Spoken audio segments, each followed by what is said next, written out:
started yet? Because people are like You waiting. didn't tell me anything. Okay, well, whatever. I can always repeat myself. The question that I want to address in the first part of this class is, can selling on Amazon replace my job or be a job?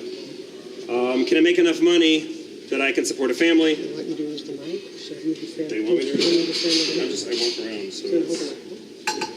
Hold on. Okay. It's a video. It's a video of the microphone? All right.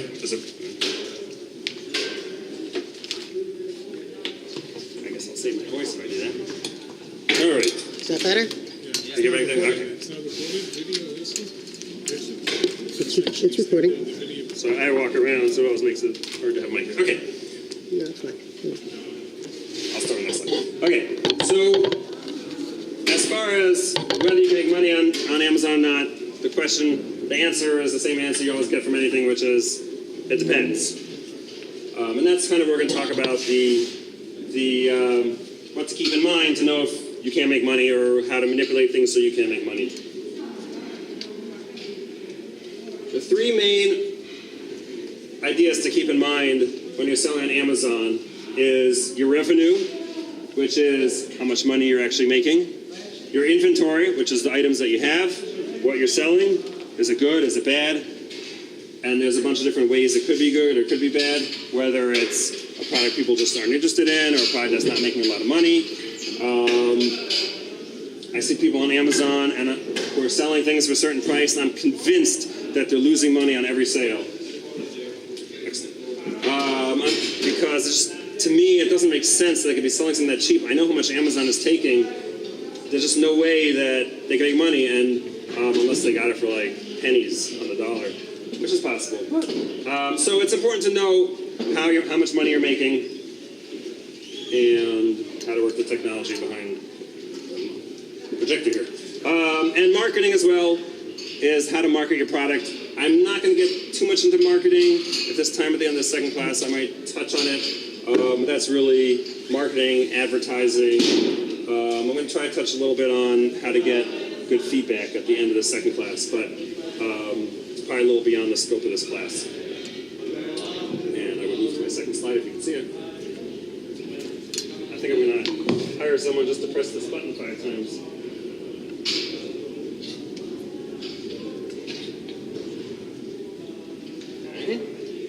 I wonder. Yeah. I would say it's not like mine. Okay. I can get 2 stars on the what's it called over there? Projector. All right. Run it this way? I hate to run it this way because then you're just not seeing everything. A screensaver? You have a screensaver? No, I turned everything off. Okay, anyway. Well, brilliant. Maybe leave it in small. Okay. I did that before. Guess we'll give that a try. The main thing about selling on Amazon, you have to be flexible. How's that? Gotta get tested. Okay. We'll leave it small. All right. So what I'll do is I'll do this a little bit differently and see if that works. You can see all my notes. That might help.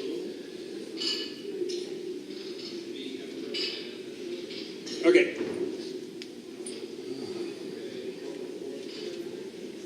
Well, make do with what we have.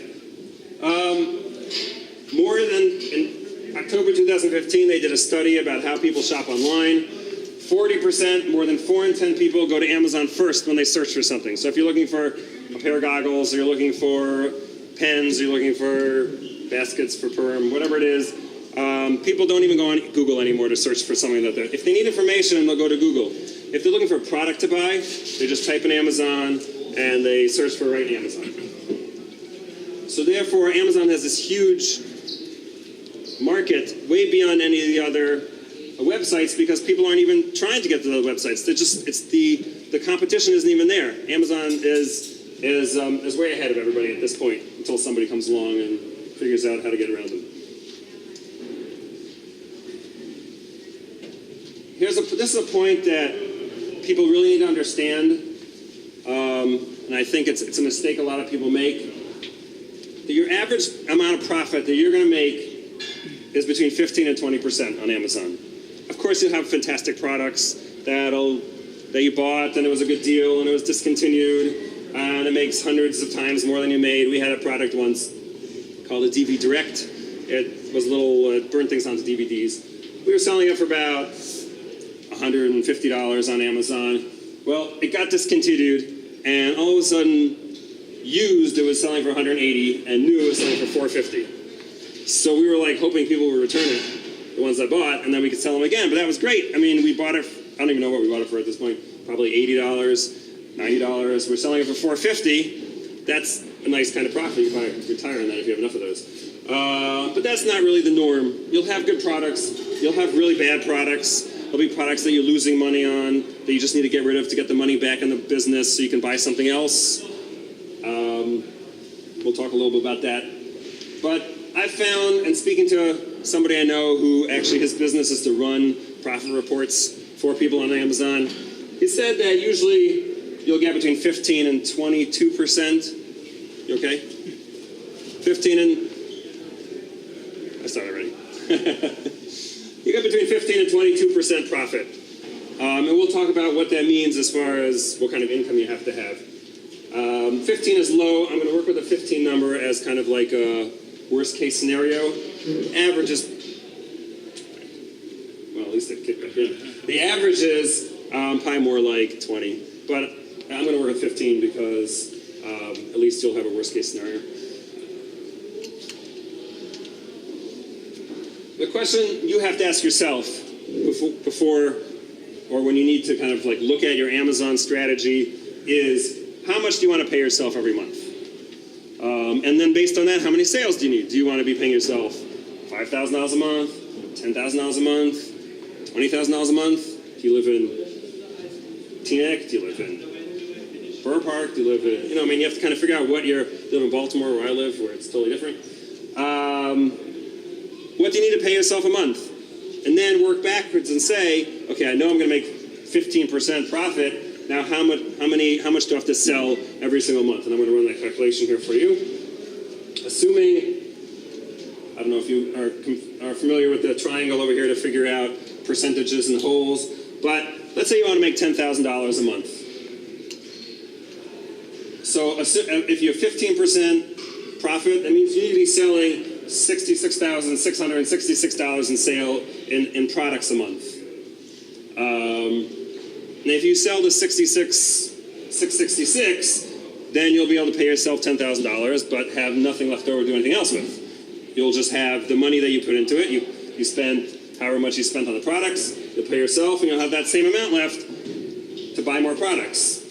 If that's fine with you, that's fine. But you're probably going to want to grow the business. If you want to grow the business, it means that the amount you're taking out for yourself is not going to take all your profit. You want to put profit back into business and buy more the next month, and then buy more the next month.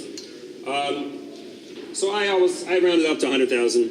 If you're selling $100,000 worth of products a month, then you'll be able to pay yourself, on average, your $10,000 a month that you're going to that you want to pay yourself. Now, the challenge is, if you're going to be selling $100,000 worth of products, I'm assuming that each of your products is not $10,000 that you're selling on Amazon. You're probably selling a product. My product is a couple dollars that I was selling at that point. So if you're selling a product that's $15, $20, you're going to be selling a lot of products. Are you the one working on it? Are you spending all your time? That means you need to go out and buy the product or order the product. You need to have it come in, sort it, label it, ship it out to Amazon. And then sit there making the listings and manage the listings, and it's a lot of work, especially if you're trying to sell more than one product and trying to get in that $100,000. So in the end, what ends up happening is then once you're making that amount, you're selling that amount, you realize I need to hire somebody to help me out. Well, once you hire someone, it's a whole different dynamic. You need to be able to make enough money to pay them. So if you're paying them,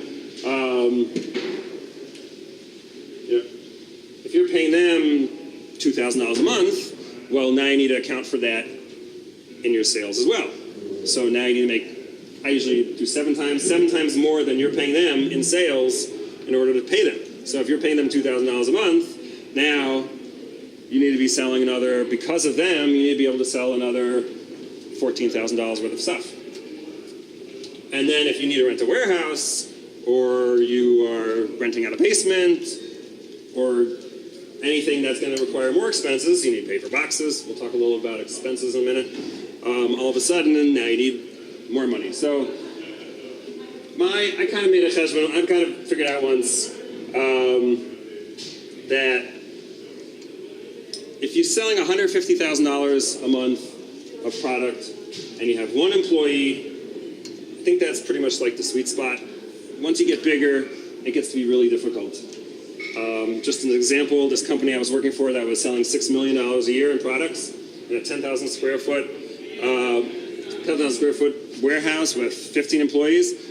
So if you figure out my 15%, then $6 million, they're pulling in, $900,000 in profit, which is $75,000 a month. So $75,000 a month has to cover a 10,000 square foot warehouse and 15 employees and electricity and computers and managing computers. And you really, you end up in the end, you get to a point where you realize just with all these employees, it's really not going to work out. And so really, if you can keep it small, at some spot, if you're the kind of person who can really grow big and have a huge warehouse and move stuff around, but most of the sellers that I know that are making money, or at least claim to be making money,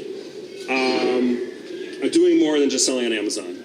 They are selling on other sites. They are wholesaling it to other people sometimes. Certainly, they're doing more than buying and selling from different products. They'll be doing private labeling, which I'll get into. They'll be doing manufacturing. And eventually, as you grow, you're going to have to move into that, because the general strategy of I'm going to run out to Walmart and pick something up that's on sale and then run to Amazon because I have 20 of them now and try and sell on Amazon. It just, between time and effort and profit, it's not going to cover that amount that you want to cover. And this I've seen over and over again when I speak to people. They say, well, I'm selling this and this is going really well, and then I have this product and that product, but this one's not selling and that one's not selling. And I ask them, well, how much effort, how much time do you have to put into that listing? Are you making sure the keywords are right? Are you making sure there's advertising on it? Are you keeping an eye on the feedback? And they're like, well, I don't really have time for that so much. So just got to keep in mind that if you can focus, sometimes keeping it small is really better. Certainly if you can focus on fewer products. I was fortunate, my little keyring is a small product, it's an easy product, it was a single product, and it sold really well. So I was fortunate with that, but Baruch Hashem, obviously a lot of tefillos also in selling on Amazon. So my kind of idea is this little layout over here on how to get kind of the best bang for your buck on selling on Amazon. If you have like a basement or an extra apartment or a room, and you kind of set up a couple desks where you and an employee can work and list things, and you put the packages that you receive in one area and you store in another area, and you kind of keep it small, then that's kind of an ideal picture, unless you plan on going really big. And really big, you can really make money if you go really big and you are savvy enough to kind of look at all your options. But again, if you're a single person and you're trying to do this as a side job, your husband's doing whatever he's doing, your wife's doing whatever she's doing, the kids are in school, you need to pay tuitions, your chasna's coming up, so you want to bring in some extra money. You want to try and keep it. Like I said, to me, I think between 100 and 150,000, 100,000 if you're doing it yourself, 150 if you're going to hire. Else is really kind of like that little area where you can make the best money without having to get too big. Oh, that's just a big warehouse. So this is kind of like a design of one of the warehouses we had, where you have to have this whole warehouse area, and you have offices and a kitchen, and you're paying rent, and you're paying electricity and gas and internet and everything. All of a sudden, you're paying. Just put it closer to you. Yes. Okay. Gosh. I got heckled. was just the basic overhead. Closer. I feel like eating it. I want to talk a little bit overhead. What kind of overhead to expect? I threw some words out there about rent and leasing and employees, but I want to get a little bit more into that. How much time do I have? Okay. Just want to make sure I stick within the time frame, but cover everything. This is a pretty straight list of the kind of things you have to keep in mind. If you're going to be shipping out to Amazon or to customers, do you have shipping supplies, boxes, bags, different size ones? If you ever notice Amazon, sometimes you get like, you buy like a little item and it comes in this huge, ridiculous size box. If you ever wonder why they're doing that, it's because they have so many size products. Imagine they had to stock 150 sizes of boxes and they had to store it somewhere and they had to keep track of how many boxes they had of every size and they had to get the right box into the right size. The overhead's too much. So for them, it's worth paying whatever extra they pay to ship it and having extra space and putting in bubble wrap to only have to stick to a few size boxes. So, but keep in mind this shipping and this fees. You're selling a product for $2 and you're shipping it to the customer yourself. Well, how much is it going to cost you to ship, especially since Amazon requires tracking nowadays? Tracking, they just raised the prices, I think, last week. With tracking, the minimum you're going to pay $260, I think it is, $270, maybe it's $266 nowadays. It's $261, $266, one up to. So if you're looking at a product that is costing $3 or $4 and you're paying $266, and just for the postage, forget about the box, you're not really going to make any money off that product. Amazon account fees.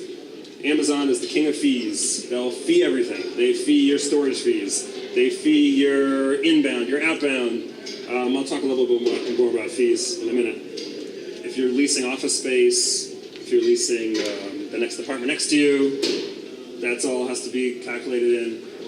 Utilities, obviously if you're in your own house, your basement, probably not going to be much in utilities, but if you need to rent someplace and your rent doesn't cover it, that's going to pay. Maintenance means, to me, maintenance is more like making sure the computer system's working properly, making sure your internet's working properly. Obviously, in a bigger area, you're going to have to worry about maintenance on just the warehouse in general. But you have to buy a computer. It's not working. There's a virus. It's too slow. Run to whatever your local computer tech guy is and hope you can fix it. There's maintenance, and that's certainly a cost as well. Gas for driving around. If you're the person who drives around, and I'll talk about that type of sales, I think in the next class. I get mixed up which class I'm in. But if you're driving around, doing a lot of driving around to pick up lots of stuff, and I know that we did that especially during holiday season. Things are on sale. People drive around and say, oh great, Walmart's having a sale on something and it's more expensive on Amazon. Let's go run out there and buy 100 of them. Sometimes we've rented trucks to go out there and pick up pallets worth of stuff. That's all expenses that you have to figure out. Security, if you have a warehouse or you have an apartment that you're using, you want to make sure that this stuff's safe, especially Baltimore now. Baltimore has a whole issue with people breaking into things. So you need alarm systems, that costs money. And returns. Returns is a whole separate section. I'm going to get into that. Really, returns is like the big, I'm not saying is the elephant in the room. It's the thing that's totally unpredictable. You have no idea what's going on, and it really takes a lot of effort and a lot of the cost that you think you're going to be making ends up being lost in returns. We'll talk a little bit about that in a second. I really covered much of that stuff already, huh? Shipping supplies, that's just a couple examples. So yeah, I hid these because I'm not in, okay. I talked about all shipping supply stuff. I want to get into returns here. Just doing this whole thing. Okay, fine. You sell something, it comes back. When you get a return, it means that often you're paying for the person to ship back to Amazon. If you need to get it back to your house, you're paying for it to get back to your house. If it's sitting in Amazon, you're paying for the storage fees. And then if you sell it again, then you're paying again. There's a lot of fees involved in returns. It's very hard to know. Then you get this product And when I was working in the larger company, we had a whole section for returns. We had a guy who was hired, he'd go through every return, and if you're selling a Wi-Fi router and it gets returned because someone said it doesn't work, well, how are you going to test that? You know, you have to figure out what you, so you go and try and sell on eBay. There are companies that will buy returns for you for like 10 cents on the dollar, get some money back. In our warehouse, what ended up happening is just the returns would kind of like pile up. Sometimes we'd sell them. This is going to be a return. But we'd sell them cheap. We'd try and sell them. You know, it was a big problem, and they're really unpredictable. And you could really, if it's a product that has a high return rate, or you see you're getting a lot of returns, sometimes you just decide it's really just not worth it because it's taking my effort, my time that I'm supposed to be putting into listing things, and then I'm paying all these fees on a product that I made 15% on. Now all of a sudden I have a $3 fee to get it back to Amazon, and another $3 fee to get it back to me, and very often we just say to Amazon, just destroy the product. They have a little, like, when you log in there, you can go through a list of all the returns that they decide are non-fulfillable, which means they can't resell it, and you just say, just throw it out. It's really not worth returning it to me. I'm selling a box of pencils. A box of pencils is $8 if it's some fancy pencil. It just costs, you pay 15%, you paid your fees to get it there, your sale fees, got shipped, came back. It's just not worth trying to sell it again. Or it is, at least to recoup some of the cost. That's something you're going to have to kind of figure out. Wait a second, let's see if we can get that working again here.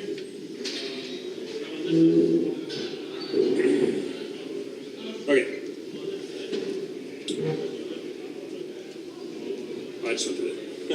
So you have your return fees, your processing fees. They process when they bring it back. They process when it comes in.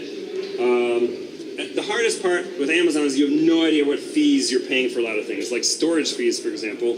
They charge you at the end of the month, at the beginning of the month, your storage fees. You're paying $100 in storage fees. But you have no idea what each product is costing you.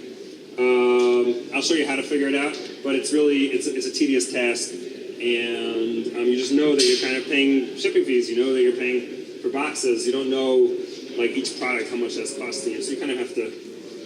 I will say that the biggest mistake, I think, that an Amazon seller makes is not keeping track of how much he's spending and how much he's making.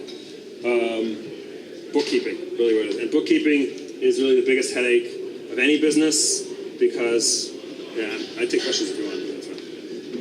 Storage fees for what? If you're selling it and letting Amazon ship it for you, I'll talk about that in a second. Good question. If you're doing bookkeeping, you're doing bookkeeping yourself, it's a lot of work. You're taking a lot of time. If you hire someone, that costs money. But you need to know how much, at least even if you have a spreadsheet that says, I bought $500,000 worth of stuff this year, and Amazon paid me $600,000 this year, at least you know you made some money, or go by the month.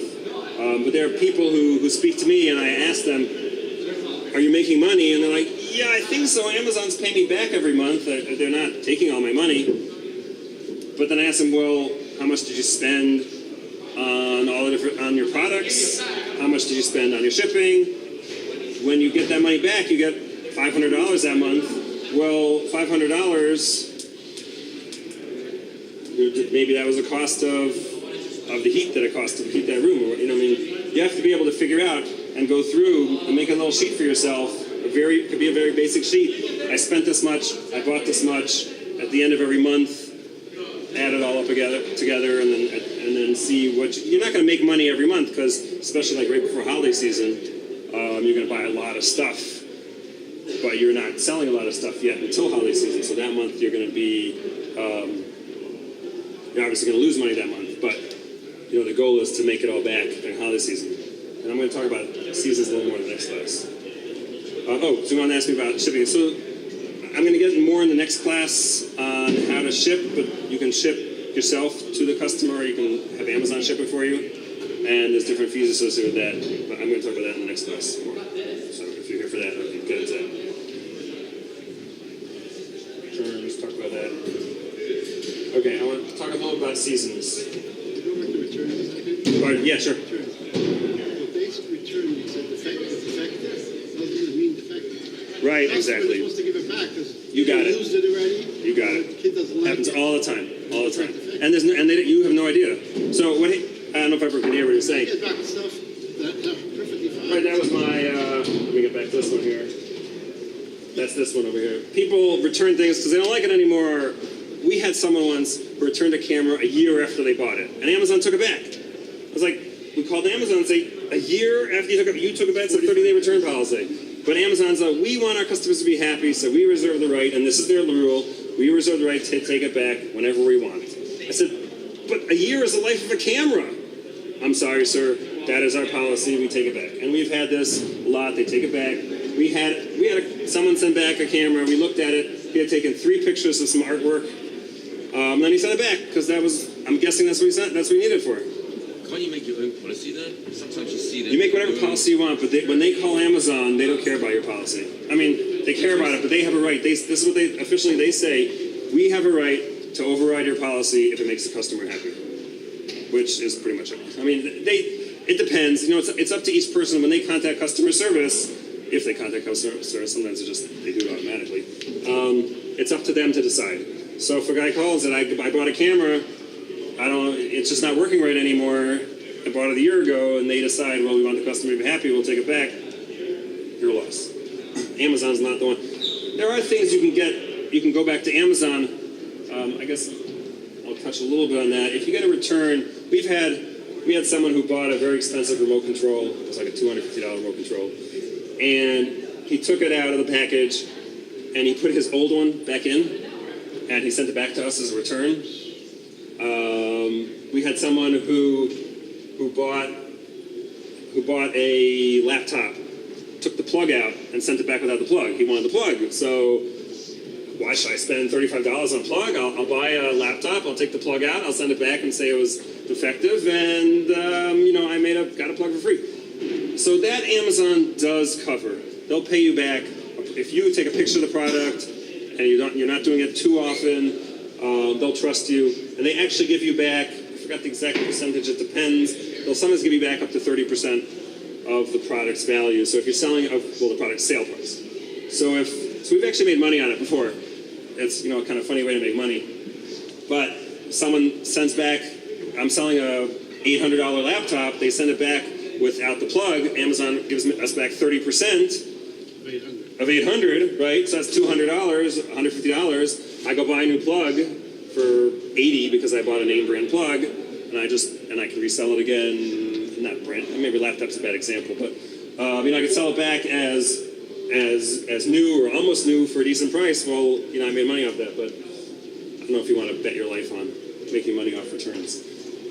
It is a big problem. People do this all the time.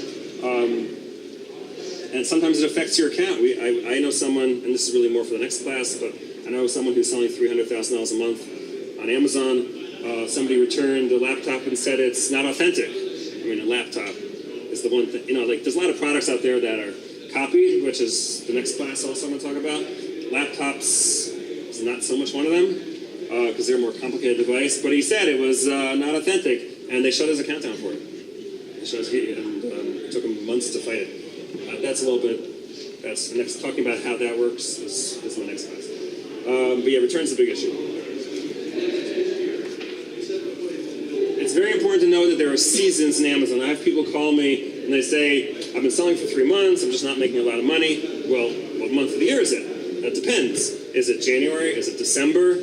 You need to know that there are cycles, and you need to save up money for those cycles because you want to pay yourself $10,000 a month, but certain times of the year, just the sales are lower than other times, especially for certain products. So there's really 4 seasons. There's holiday season, which I'll start with that one because that's the best season. There's January, there's kind of February to April, and there's May to November. Holiday season is amazing. We make about 30% of our sale. When I was doing the larger company that was selling $6 million a year, $2 million was the last 8 weeks of the year. And I kept making a joke that we should really just go on vacation, go back to Colo for like the first half of the year, and then just sell the second half of the year, which sounds nice. It doesn't work, but because you have to keep your ratings up and you need to maintain your account and you have to have sales to keep your kind of feedback going. But really, a third of the sales in the last 8 weeks of the year. And we had times we were sending things out there. There was so much selling that we had UPS bring 3 trucks just to our warehouse to stuff it all in. Now I think UPS told me I think that during holiday season 80% of their packages are coming from either Amazon or QVC, which is Home Shop Network. I'm not so familiar with them, but and the rest is from everybody else.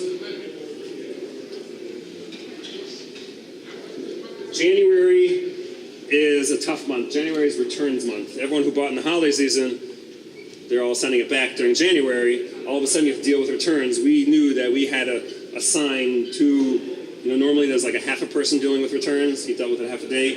During January, it was like 2 people had to deal with the returns, bring them in, see what we could do with them.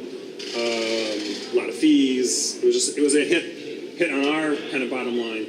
So the holiday season's great, but don't go out and say, oh, I made lots of money holiday season, time to go on vacation, time to take some riskier bets. You make sure you're going to be able to survive at least January, and we'll see the next couple months as well are going to be a little slower. February and April is a slower time. Once people get their taxes back, there's a bit of a bump. But it's the beginning of the year. They've had their holiday season. The sales are lower for most items. There's, like office products, home products, probably not going to be so affected by these things that people are buying. If you're selling shampoo, or you're selling some, like general clothing, socks, something like that. Well, maybe socks would be high. They're not going to be so affected by seasons. But certainly, a lot of people sell electronics. If you're selling electronics, holiday season is a totally different type of sales than the rest of the year. May, November, sales are going up. May and November, for you to know, is that's when you need to be buying for holiday.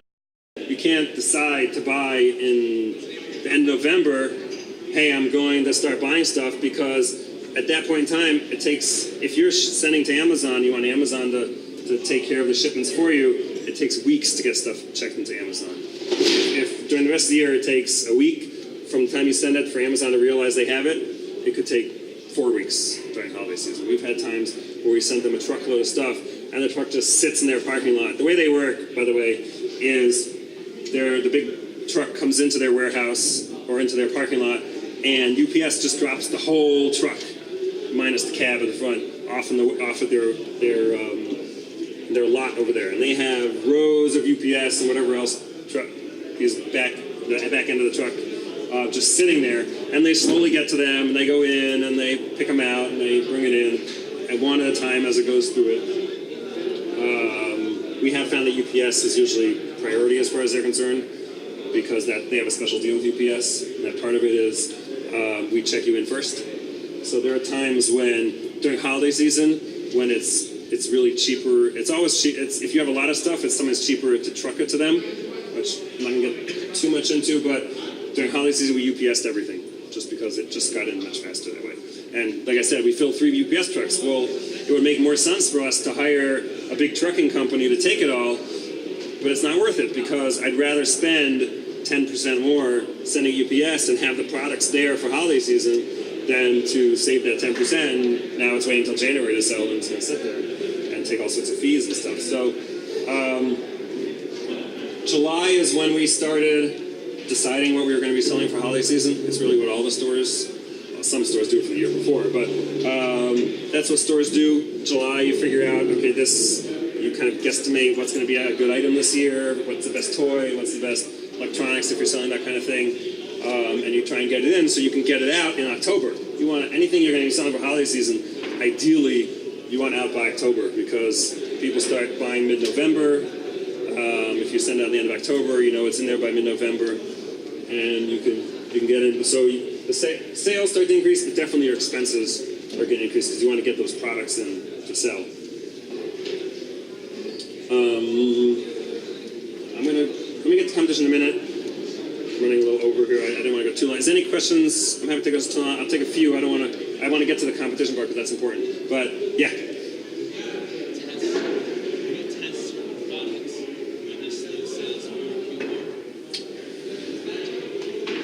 It's a good question. You want to you mean like? Oh, sorry. He asked, is it good to test products when it's a slow season?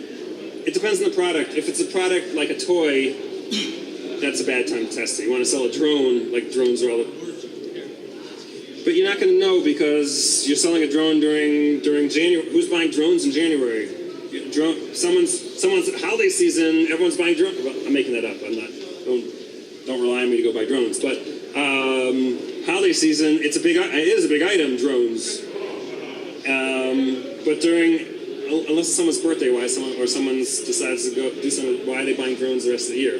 So it's hard to I mean, there are services out there that will track sales over, and they're, if you're a bigger seller and can pay I don't know, the prices have changed all over the past while, but I mean, there are companies out there, you pay them $1,000 a month, and they'll keep track of this stuff. $1,000 is a lot of money to be paying for a service, unless you really feel you're going to be making, let's say 7 times, you need to be making $7,000 more sales a month because of them in order to cover that, just cover the cost. But if that's something, if you're really looking at a product, you want to look at it over time, there are services out there, and I don't know names off the top of my head, but that will show you, what the sales are over the course of the past year, and then you can hope you get it right for this holiday season. So, again, if you're selling shampoo, or you're selling socks, or you're selling earrings, or I mean, maybe earrings are holiday season too, but then it stays a little bit more even. Yeah. Anybody else? And I'll go. Yeah. Storage fees. Oh, storage fees. I really was planning to do that the next class. Storage fees. I'll touch on it for like 10 seconds here, but then. Oh, sorry. Yeah. If you're storing a product yourself in your warehouse or in your house, then it's not really a storage fee per se, as long as you have a place for it. But if you're selling it to Amazon, they charge you by the cubic foot. So if you have a big product, and I'm going to talk about that when I talk about what's a good product, what's a bad product in the next class, you're paying these huge storage fees to store something on Amazon, and it's sitting there for a few months. That's pulling, every month that product sits there, it's charging you $1, and you're only making $3 profit in the first place. At 4 months, you lost money. So, but I'll get to that more in the next one.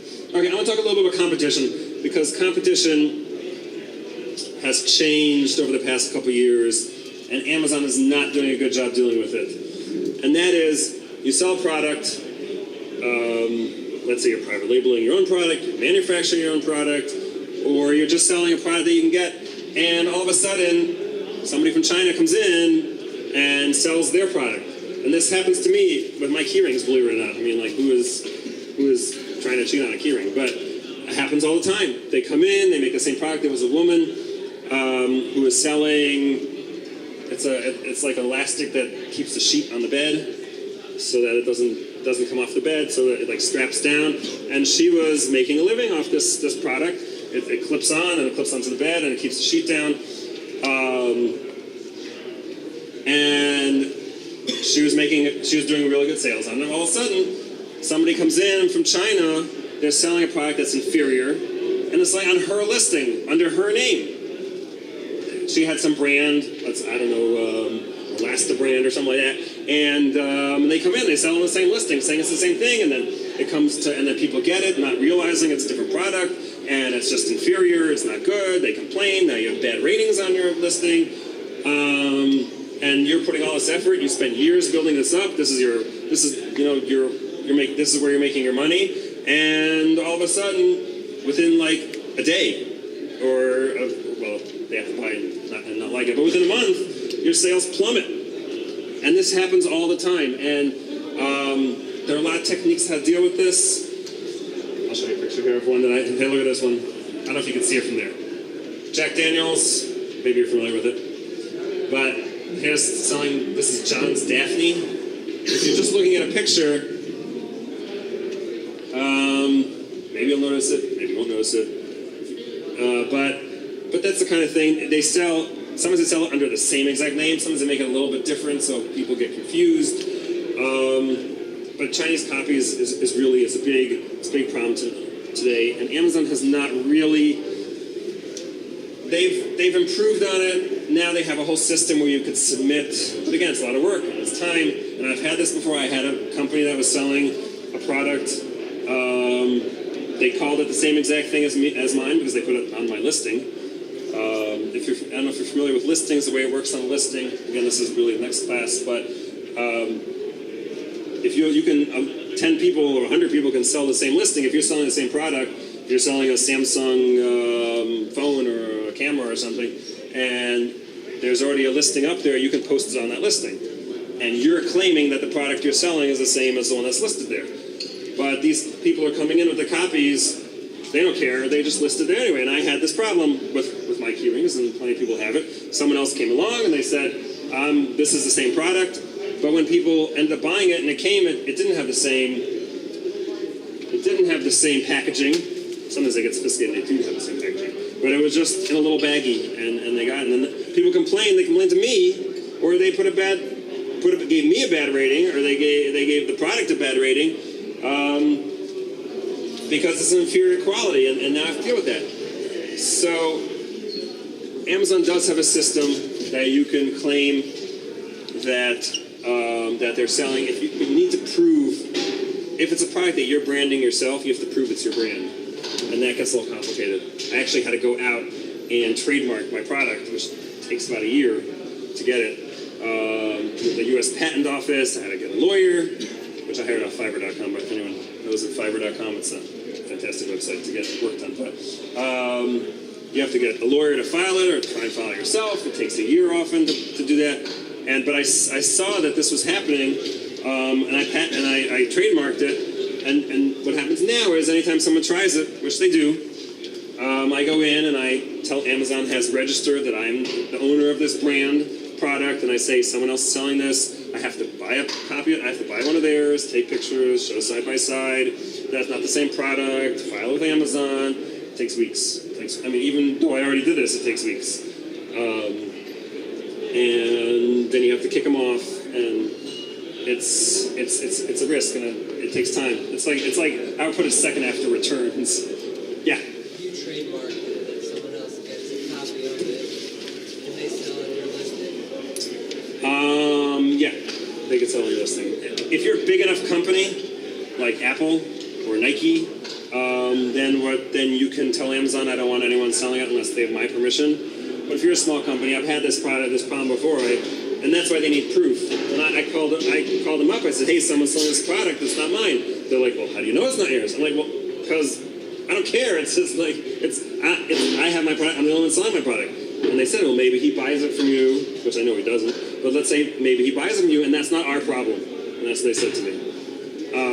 So that's why I had to buy one, and I had to take pictures and send it in. And it takes time.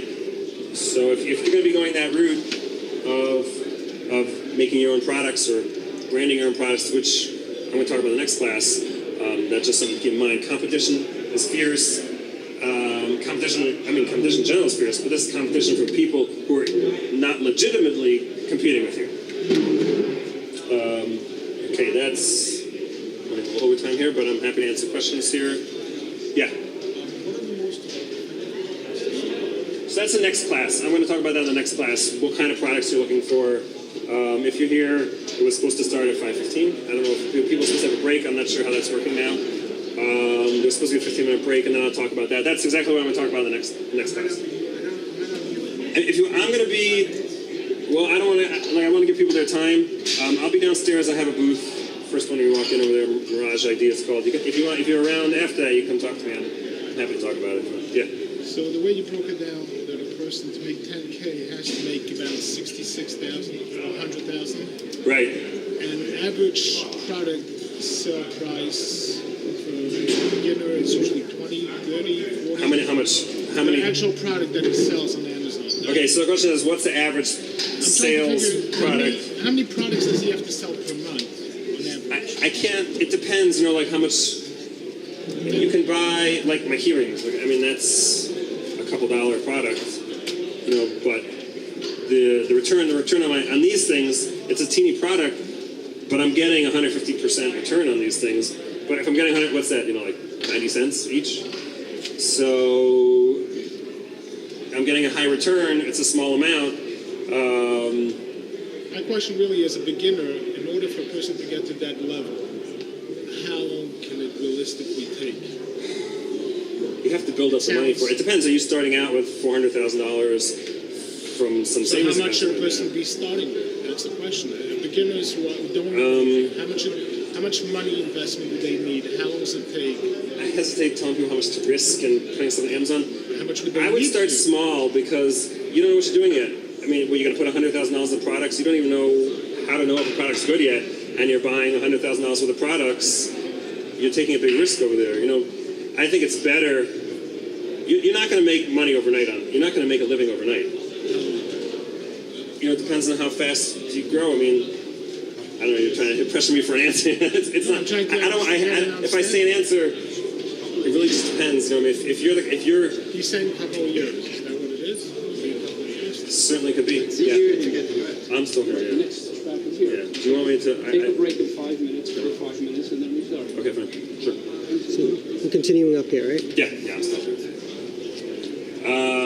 Does it get noisier down there? Because now everyone's coming in to set up. Okay. I don't have.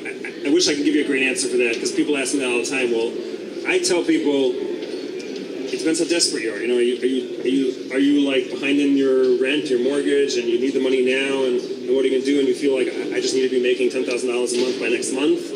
That's not really realistic. And I don't think you can be making $10,000 a month within a year either. You need to learn. I could tell you all the tips and tricks that I've learned over years, but it's going to take success and failure on your part to figure it out. I can go through and there's books you can get out there that'll tell it, but it's a lot of your own kind of feeling. I feel this is a good product. There are people I know who have an amazing sense of and I'm in like awe of them. I see they buy these products and just makes money. And they have the people who make big money usually have big losses too, but the key is that the profit overshadows that. But they buy these products and they're hot items and they're really selling. And I'm like, well, how'd you figure that out? Well, I don't know. Sometimes, but I don't think it's a good idea to start. You don't want to suddenly put down $400,000 in products and then you need to set up a system. You're sending it in, sending out. There's going to be mistakes. When we were starting out, we had mistakes shipping it into Amazon. Again, that's next class, what not to do with Amazon. But if you send enough mistakes, you're risking suspending it. If you make enough mistakes sending stuff in, they're going to suspend your account. I guess the question is how much cushion of timing and investment do you need to get started as a beginner? There's got to be somewhat of an average number. I mean, I'll tell you, I started this with $96.73. But again, but it took me. This is not my main income by any far stretch. My profit off this. It's nice to have, and I use it for, but it's really not enough to make a living off of. But it needs, like I said, it needs to be big enough. But you want to have the time to make the mistakes. You want to give yourself time to make mistakes because you will make mistakes. I make mistakes just as much as anyone else. There's times when I waited too long. I have this problem all the time. Like, when's the right time to send in more inventory? You got to kind of get the idea how fast are things selling, sending in. That's why I'm not giving you a great answer for it. I know it's just like if I tell you it's going to be 8 months at, if you sell an extra 5% every month for 8 months, you're going to make it. And then you can come back to me and say, well, it didn't work for me. And you're right to be mad at me about that. So, yeah.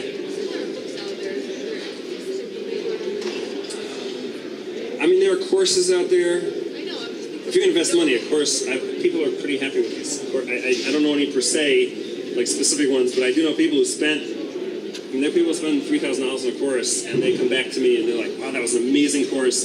Now I can private label and manufacture myself because of that course, and stuff like that." You could just do a search on Amazon for a book on how to sell on Amazon. I don't know a specific one that I like more than others.